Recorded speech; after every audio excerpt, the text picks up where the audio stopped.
Salutare! După cum bine știți, la începutul primăverii, mai exact pe 9 martie, la noi există tradiția de a face mucenici. Sunt mai multe tipuri și astăzi vă voi prezenta rețeta de mucenici moldovenești. Mulți cred că această rețetă e foarte complicată, dar o să vă arăt din câteva ingrediente și cu câțiva pași foarte simpli o să ne iasă niște mucenici perfecți. Haideți să ne apucăm. Eu mi-am pregătit ingredientele. Am încălzit niște lapte. Eu o să prepar 3 compoziții azi, dar în descriere o să aveți gramajele pentru o singură rețetă. Dacă vreți să faceți două, dublați totul. Eu am aici 900 de ml de lapte. Laptele trebuie să fie călduț. La început vom face maiaua. Și iarăși, maiaua se face foarte simplu la această rețetă. În acest lapte vom pune 3 linguri de zahăr pentru fiecare compoziție. Eu am 3, voi pune 9 linguri de zahăr.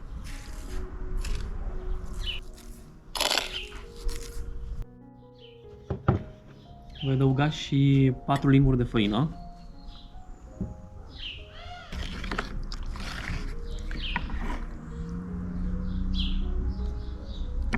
Și trebuie să punem 120 de grame de drojdie proaspătă. Eu nu folosesc drojdie uscată pentru că nu-mi place. Nu din alte motive.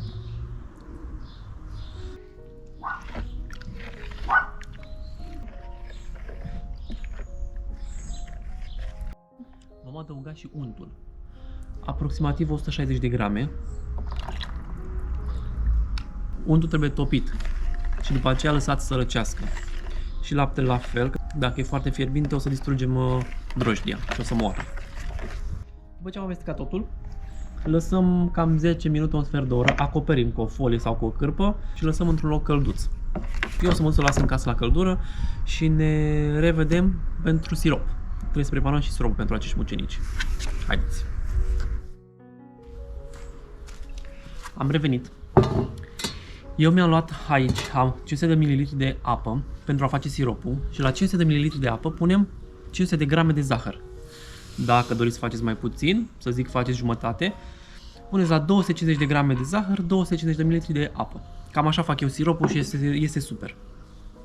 Să iau o lingură, l-amestec un pic, o punem pe foc până preparatul nostru începe să scadă. O să vedeți la ochi, zahărul trebuie să fie topit total și consistența ei trebuie să fie un pic mai viscoasă. După 5 minute, uitați cum a început să crească. Mai lăsăm încă maxim 5, 6, 7 minute și e gata. Au trecut 10 minute. Haideți să vedeți cum a crescut și cât trebuie să crească. Untul se vede deasupra, să știți.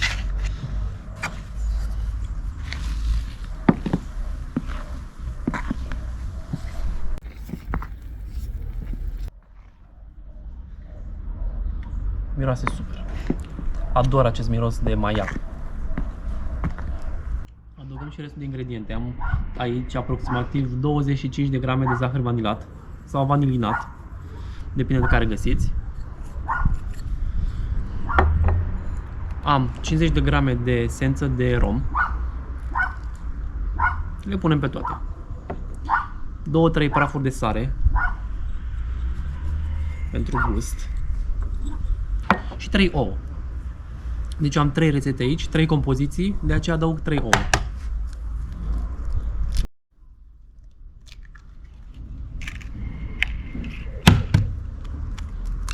Și adăugăm 1,5 kg de făină. Punem câte puțin și amestecăm bine.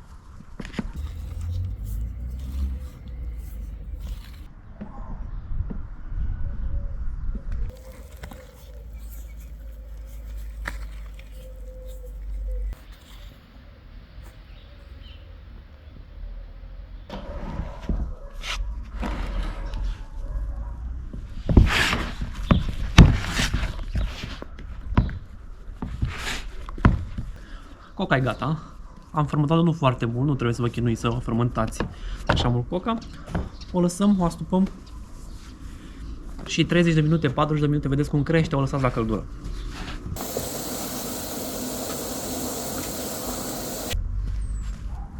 Am revenit și cu coca. Uitați ce frumos a făcut.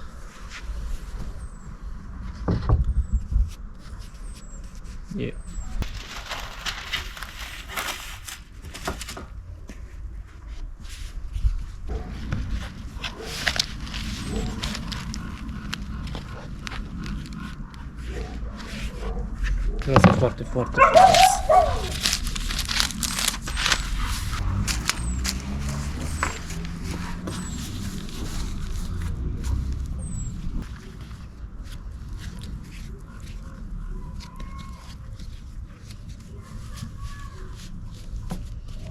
Acum îi voi împărți în două pe fiecare, până ajung biluțele la dimensiunea dorită. Le iau pe fiecare în parte ca să nu ratez vreuna, să fie toate egale. Acum, în funcție de fiecare, nu există dimensiunea perfectă. Le faceți cum doriți.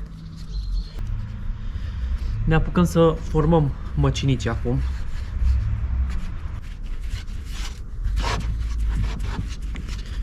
Acum trebuie să le dăm forma de 8, clasică mucenicilor. Și e foarte simplu. Le unim pe cele două și acum îl aranjăm frumos. Și le punem în tavă. Și aici îl aranjăm să rămână el așa cum trebuie. Prima tavă am terminat-o.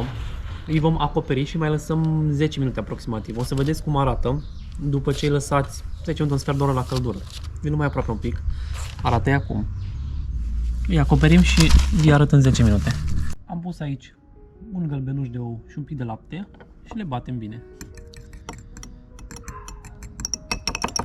Dacă o să mai am nevoie, o să mai fac încă unul, dar momentan cred că mi-ajunge acesta.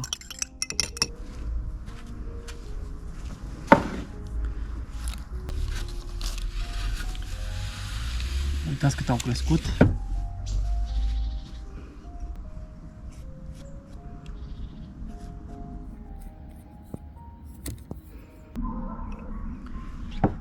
Și acum la cuptor.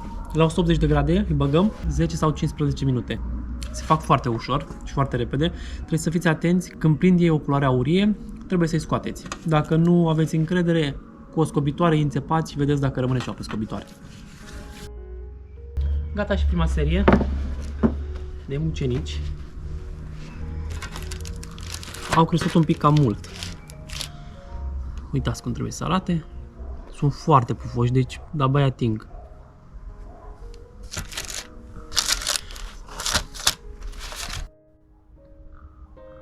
Îi vom siropa, am făcut siropul în partea aceasta. Îi băgăm pur și simplu.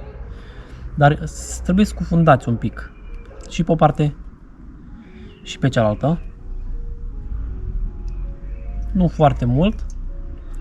Dăm nuca mai aproape. Și tăvălim prin nucă, doar pe o singură parte de data aceasta. Și așa trebuie să arate mucenicul nostru.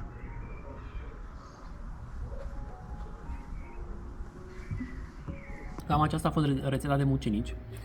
Foarte gustoși și foarte pufoși. Vă invit să o încercați pentru că merită. E foarte ușoară, se prepară foarte repede. Haideți să rupem și unul. Vine un pic mai aproape.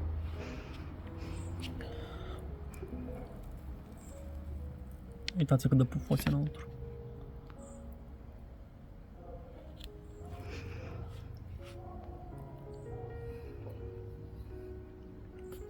Super!